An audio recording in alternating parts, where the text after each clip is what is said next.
пред стъклото, там навън е потоп. Милиони се движат в нисекващ галоп. Искат да забравя името и моя зов, да предам себе си, че света е готов. Чувам шум, който превръща в прах моя път, но държа се за своя последен личен приют. Но вътре в машината, някъде дълбоко, има една искрица, която не мълчи. Дайте ми тишина, преди да бъда изтрит, преди да ме превърна в дигитален шрифт. Аз намерих пукнатина в този студен свят.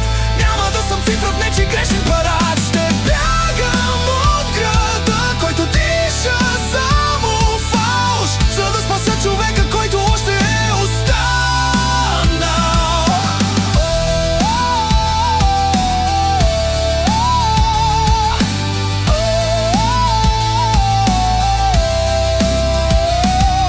Не искам да бъда чип в техен огромен компютър. Не искам да живея като празен скулптор. Аз ще щупя този протокол, ще пусна моя вик. Търся място, където няма да съм сам и ти.